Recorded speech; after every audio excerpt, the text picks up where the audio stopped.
All right, buckle up for a deep dive. We're tackling a topic that's both fascinating and a little bit controversial. It's the New World Order conspiracy theory. Oh, this is a good one. Yeah, you sent over some really interesting stuff from Wikipedia and a white paper from the Middlebury Institute. Mm, So Lots to unpack. let's get into it. Now, we all know this is one of those topics that can get, pretty heated. Yeah. But just a reminder for everyone listening, our goal here isn't to pick a side or endorse any particular viewpoint. Right. We're just here to analyze the information, understand where it comes from, and kind of see how it's evolved over time. Yeah, and it's interesting how the term New World Order, it's got like a really layered and complex history. It didn't start as a conspiracy theory. Right, exactly. It seems like everybody from Woodrow Wilson to Winston Churchill was using that phrase. What was their take on it? Well, for them, it was about picturing a new era of international cooperation, especially after, all the destruction from World Wars One and Two. Hmm. So, think about the League of Nations and the United Nations. Yeah. These were like big steps toward a more peaceful and interconnected world. They truly believed in the power of global governance to solve problems that everybody faces. Okay, so it started with this optimistic, almost like utopian vision. Right. When did it take a turn toward the darker interpretation we often hear today? I'd say the Cold War was a real turning point. The fear of communism, that red menace, it just created so much suspicion and paranoia. And that's when groups like the John Birch Society, they started reframing that idea of a new world order into something much more threatening. So instead of cooperation, it became about control. Exactly. The story shifted. It became this idea of a secret, powerful elite that's manipulating everything, global events, everything, to reach their own evil goals. Hmm. And the ultimate goal, a totalitarian world government. The John Birch Society, they were really good at spreading that idea. Wow, that's a big jump from where it started. I can imagine that this new interpretation, it must really resonated with people who were already feeling anxious about the world changing around them. Absolutely, yeah. It tapped into those existing fears about social and political upheaval, economic uncertainty, and the loss of traditional values. Right. And you got to remember, during this time, you had figures like James Warburg, this prominent banker. He said stuff like, "We shall have world government whether or not we like it." Hmm. Now, that kind of talk, taken out of context or not, it definitely fueled the suspicion. Yeah, for sure. So even if Warburg himself wasn't advocating for a totalitarian regime, his words were easily used by people who already believed in a conspiracy. Exactly. It gave them what seemed like a credible source to back up their claims, even if the interpretation was twisted. Oh. And then, of course, you have President George H.W. Bush. He used the phrase New World Order in a speech back in 1990, talking about, global governance after the Cold War. Oh, that must have been like a dream come true for conspiracy theorists. Pretty much. For them, it was proof, right? That their fears were totally justified.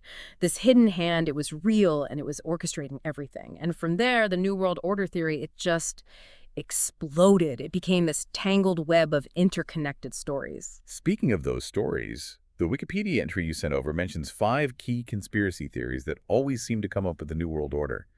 I've always wondered how those specific theories emerged and caught on. It's fascinating, isn't it? They often draw on existing cultural and religious beliefs, anxieties about specific groups or institutions, and even historical events that are, well, kind of reinterpreted to fit the story. Like, for example, some apocalyptic Christian groups, they believe the New World Order is a sign of the coming Antichrist. It's like fulfilling those biblical prophecies about the end times. It's powerful for people who already hold those beliefs. So it's not just about this fear of powerful elites, but also about connecting to deep religious convictions. Okay, what about the Freemasons? They seem to be a popular target in all this. The Freemasons have always been a target of conspiracy theories, right? They're always portrayed as having this hidden agenda, trying to establish a world government based on their principles. Yeah. Think about the Eye of Providence on the dollar bill.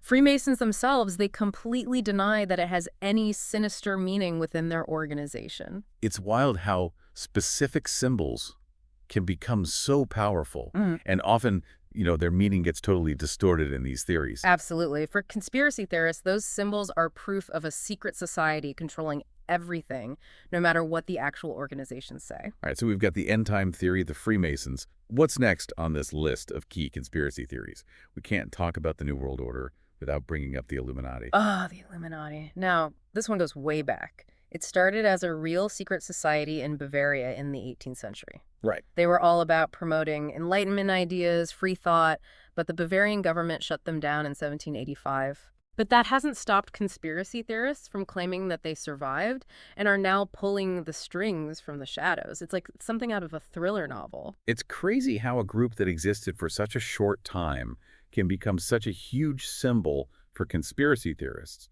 What is it about the Illuminati that makes them so enduring? Is it the name?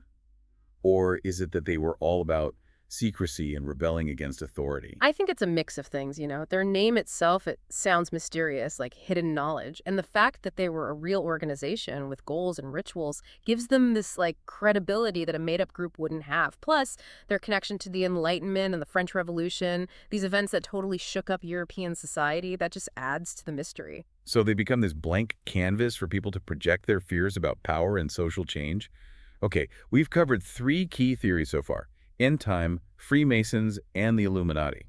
What are the other 2? Well, the next one's especially disturbing because it's rooted in anti-Semitism.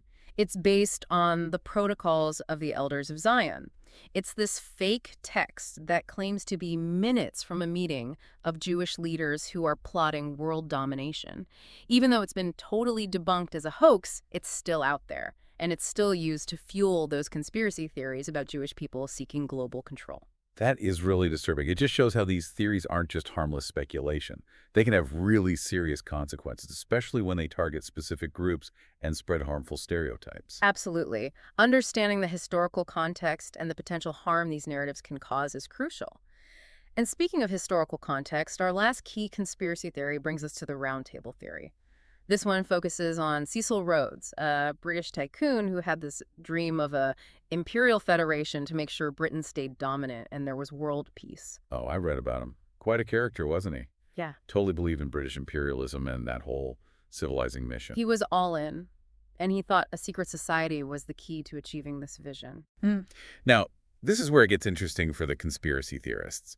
They connect Rhodes' ideas to groups we know today, like the Council on Foreign Relations and the Trilateral Commission.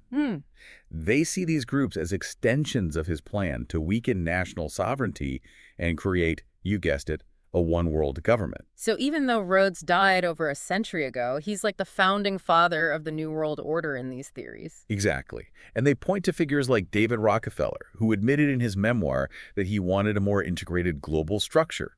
He even called himself guilty of it.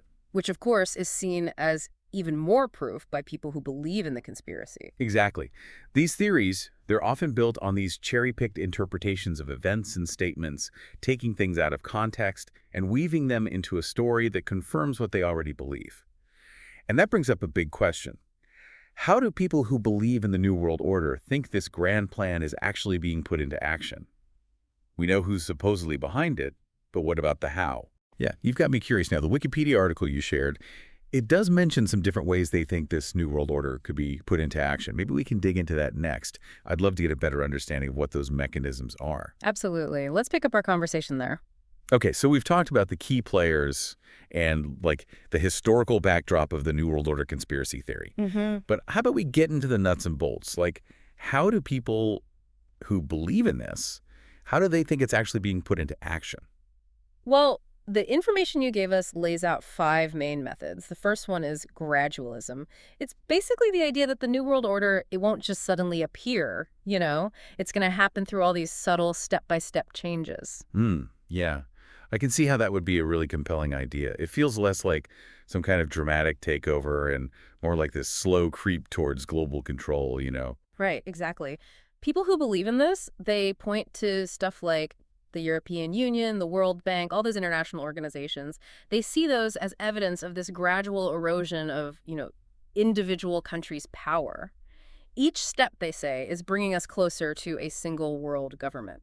And I bet ideas like the North American Union, that idea of merging the U.S., Canada, and Mexico, that probably feeds right into those fears. Oh, absolutely. The idea of borders disappearing and unelected officials making decisions for entire continents, that plays right into their worries. But it's not always about slow and steady change.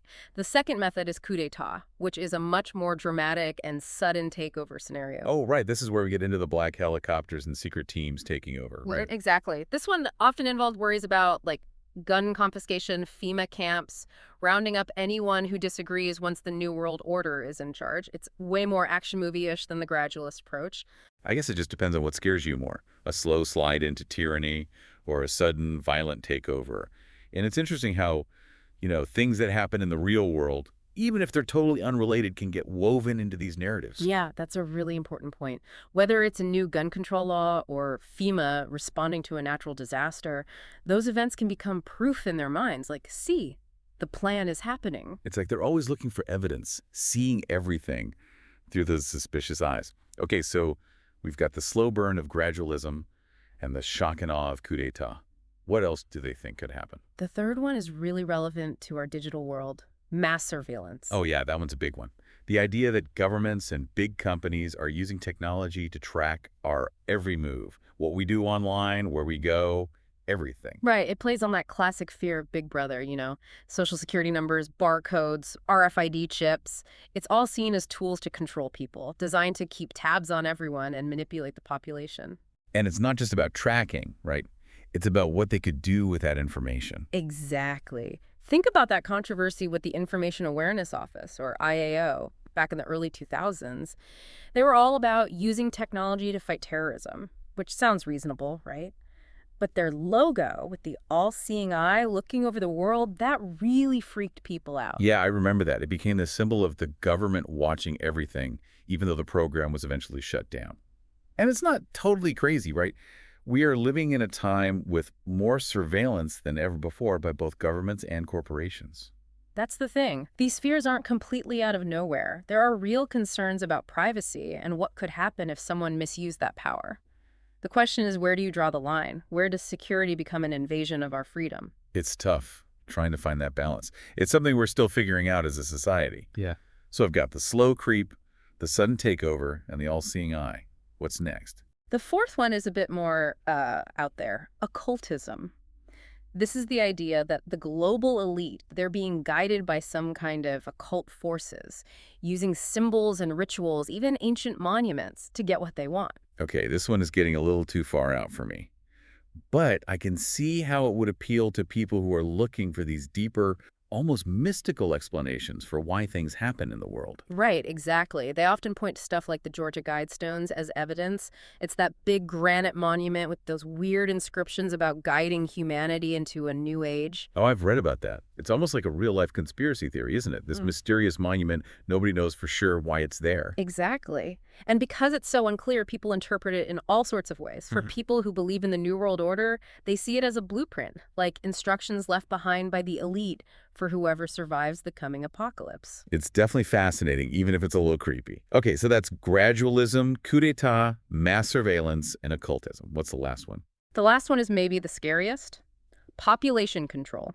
This is the theory that the global elite, they're trying to shrink the world's population. They say they're doing it through things like engineered viruses, vaccines that are actually harmful, even causing environmental disasters on purpose. No. It's very much like that old Malthusian idea, isn't it? Too many people, not enough resources. We need to take drastic steps to make sure the fittest survive. Right. And they often link this to things like the UN's Agenda 21, which is this non-binding plan for sustainable development. They see it as a way to control resources and get rid of people they consider undesirable. So even something that sounds positive, like protecting the environment, can be twisted to fit into this story of control and manipulation. It really shows how powerful these theories can be. It does. It really highlights why we need to be able to think critically and understand how the media works. We have to be able to look at information, see where it's coming from, and be aware of any biases or agendas. That's so important. It's not about just dismissing these theories. It's about really thinking about them critically and thoughtfully. So we've covered those 5 methods, but who are these supposed conspirators? Is it just this vague idea of a global elite, or are there specific people or groups they always talk about? It's kind of a mix of both. You've got those broad terms like globalists and international bankers, which make you think of shadowy figures who operate outside of any one country. But then you've got those specific groups like the Bilderberg Group, the Council on Foreign Relations, and the Trilateral Commission. I've heard those names come up a lot in these conversations. What's the deal with those groups? Are they really as powerful and secretive as they're made out to be? It's complicated. It depends on who you ask. Those groups do exist, and they do bring together some very powerful people: politicians, business leaders, academics. Their meetings are often private, which, adds to that feeling of secrecy. Yeah, I could see how that would make people suspicious, especially if they're already looking for a conspiracy. Right. And then you've got people like David Rothkopf, a political scientist. He argues that there's this superclass of about 6,000 people who basically run the world. Now, he doesn't necessarily believe in the whole New World Order conspiracy, but people who do often use his work as evidence. It's interesting how even legitimate research can be interpreted in a way that supports these narratives. It just shows how hard it is to separate fact from fiction, especially with so much information out there. Totally. And it's important to remember that not everyone buys into this New World Order stuff. There are plenty of people who are very critical of it. They offer other explanations for the things that conspiracy theorists point to. So let's shift gears a bit and talk about those critiques. What are some of the main arguments against the New World Order conspiracy theory? Well, people who are skeptical of it, they often say that people who believe in it are falling for something called the furtive fallacy. I'm not familiar with that. What does it mean? It's the belief that if something is important, if it has a big impact, it must be because of some secret plot. It means they think nothing important just happens by chance. So instead of looking for complex explanations or accepting that sometimes things just happen, they assume someone is behind it all. Exactly. And they'll often warn about conspiracism, which is this worldview where you see conspiracy as the main explanation for everything that's happened in history. You ignore all the other factors: social, economic, political. It's like seeing a conspiracy everywhere you look. I can see how that could lead to a pretty warped and paranoid view of the world. Yeah. What are some other critiques people raise? Another one is fusion paranoia. It's when you take all your fears, no matter how different they are, and you blend them into this one big story of impending doom. So it's like taking all your fears and making this monster out of them, like the monster under your bed made up of all your worst nightmares. Exactly. And it's worth pointing out that these critiques don't just come from one side of the political spectrum, they come from both the right and the left. That's a good point. So what are some critiques that might come from people on the left? Well, let's take Marxist critiques as an example. They might agree that there's a global elite that has way too much power, but they tend to focus on corporations and the problems with global capitalism, not some secret group working behind the scenes. So for them, the problem isn't some evil conspiracy, it's that the capitalist system itself is flawed. Exactly. They see the so-called New World Order as just another part of that system, not some radical change from it. And they often argue that right-wing conspiracy theorists, by focusing on this shadowy elite, are distracting from the real systemic issues. It all comes down to perspective, doesn't it? How we see things, who we think the bad guys are. But in the end, the critique seems to be that these theories, while maybe coming from legitimate concerns, can actually give us a distorted and unhelpful understanding of the world. I think that's a good summary. And critiques of the New World Order theory don't necessarily mean they love the way things are now. A lot of critics are genuinely worried about things like corporations having too much power, economic inequality, and our privacy being eroded in this surveillance-heavy world. It's about finding better, more nuanced ways to tackle those It's issues. not about picking a side. It's about analyzing things carefully and critically. Exactly. And that analysis should involve thinking about the potential harm that can come from believing in these theories. Yeah, you mentioned harm earlier, and the Middlebury Institute paper goes into that, right? Yeah. It seems like believing in the New World Order conspiracy can really have negative consequences in the real world. You're right. It's not just harmless speculation or internet chatter. These beliefs can seriously affect individuals and society as a whole. It's one thing to speculate about some shadowy group controlling everything, but it's another when those beliefs make people do things in the real world. Exactly. The paper has some pretty scary examples. Like, there were people who planned attacks on the HARP facility in Alaska. They thought it was a weapon being used by the New World Order to control the weather. Wow, that's really frightening. It shows how these theories can distort how people see reality, make them do extreme things. And it must be even worse when those beliefs are combined with other ideologies, like being anti-government or having extreme religious views. You're absolutely right. It often becomes this dangerous mix of anxieties and grievances that fuels those actions. And the consequences can be devastating. The paper also mentions people who stockpiled weapons and prepared to fight because they were convinced the government was about to declare martial law and round up anyone who disagreed. It's a serious reminder that these aren't just abstract ideas. They can have real, dangerous consequences. And I think it's important to remember that the impact isn't always on a huge scale. It can show up in smaller ways, but still be harmful. Absolutely. Think about how it erodes trust in institutions. The media, the government, even science. If you believe everything is part of some big conspiracy, it's hard to have real conversations and find common ground. It creates a lot of suspicion and division, making it harder to solve real problems. It's interesting to think about how the internet plays into all of this. It's been both good and bad. On the one hand, the internet lets people connect with others who share their beliefs and access tons of information, some good, some not so good. But on the other hand, it's created these echo chambers where these theories just get louder and stronger without being challenged. It's like this feedback loop, right? The more you see these ideas, the more real they seem, and the less likely you are to even consider other perspectives. And I bet social media algorithms make it worse. They're designed to keep us hooked, so they show us more of what we already believe, even if it's misinformation or conspiracy theories. Absolutely. It's a tough problem with no easy answers. But I think promoting critical thinking and media literacy is a good start. Helping people evaluate information, see biases, and consider different points of view. It's about giving people the tools to be smarter about the information they're consuming, especially in a world where information is everywhere and it's not always presented with context or nuance. So, as we wrap up our deep dive into the New World Order conspiracy theory, what are some key things you'd like our listener to remember? Well, first, it's crucial to understand that these theories, even though they're often seen as fringe beliefs, they have a long history and they resonate with a lot of people. They tap into real anxieties about power, control, and the future.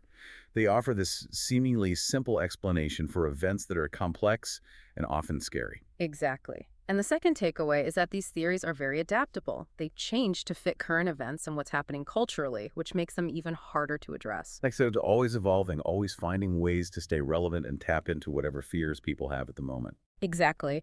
And lastly, I think it's super important to remember that belief in these theories can have real consequences, not just for individuals, but for everyone. They can make us distrust each other, create division, and even lead to violence. So understanding these theories, where they come from, and their impact is really important for navigating this world full of information. I couldn't agree more. It's about empowering people to think for themselves, to question their assumptions, and to have productive conversations, even with people who see things differently. Well said. And with that, we'll leave you with one final thought. If a new world order does exist, who benefits from everyone believing in it? Does fear itself shape our reality, making it harder for us to imagine a different future? Those are great questions. Keep asking those critical questions, keep searching for information, and keep thinking. That's the best way to make sense of this complex world we live in. Thank you so much for joining us on this deep dive. We'll see you next time. So we've dug into the history, the big names, the different takes, and the criticisms of the New World Order conspiracy theory. But I think what really makes this topic hit home is the potential for this whole thing to spill over into the real world and not in a good way. Yeah, no doubt. The Middlebury Institute paper you sent, it really gets into that side of things. It highlights how believing in these things can lead to, well, cynicism, distrust in everything, and even violence. It's one thing to sit around and theorize about a shadowy elite running the show, but it's totally different when those ideas start affecting how people act in real life. Right, exactly. And the paper gives some pretty chilling examples. Like, there were people who actually planned attacks on that HARP facility in Alaska because they were convinced it was some weapon the New World Order was using to control the weather. Whoa, that's terrifying. It really shows how these theories can warp your sense of reality, make you do extreme things. And I can only imagine how much worse it gets when you mix those beliefs with other ideologies, like anti-government sentiments or extreme religious views. You're spot on. It often becomes this potent mix of fear and resentment that fuels these actions. And the results can be truly devastating. The paper also talks about cases where people were so convinced the government was going to impose martial law and round everyone up that they started hoarding weapons and getting ready for a violent showdown. It's a stark reminder that we're not just dealing with abstract ideas here. These things can have very real and potentially dangerous consequences. And I think it's also important to remember that the impact isn't always on a massive scale. It can show up in smaller ways that are still harmful. For sure. Think about how it erodes trust in all sorts of institutions. The media, the government, even science. When people start believing that everything's part of some giant conspiracy, it becomes nearly impossible to have a reasonable conversation or find any common ground. It just creates this atmosphere of suspicion and division, making it that much harder to tackle real problems in society. It's interesting to think about the role of the internet in all of this. Yeah, it's been a double-edged sword, hasn't it? On the one hand, it's made it easier than ever for people to connect with others who share their beliefs and access tons of information. Some of it's credible, some of it's definitely not. But on the flip side, it's also led to these echo chambers where these theories can get amplified and reinforced without anyone challenging them. It's like this crazy feedback loop, right? The more you're exposed to these ideas, the more real they start to feel, and the less likely you are to even consider other perspectives. And I bet those social media algorithms, the ones designed to keep us scrolling, make it even worse by constantly feeding us content that aligns with our existing beliefs, even if it's full of misinformation or conspiracy theories. Absolutely. It's a complex problem without any easy solutions. But I think a good place to start is by promoting critical thinking and media literacy. Helping people learn how to evaluate information, spot biases, and consider different points of view. It's all about giving people the skills to be more discerning about the information they're consuming, especially in a world where it's so readily available and often presented without any context or nuance. So as we wrap up this deep dive into the New World Order conspiracy theory, what are some key takeaways you'd like our listeners to ponder?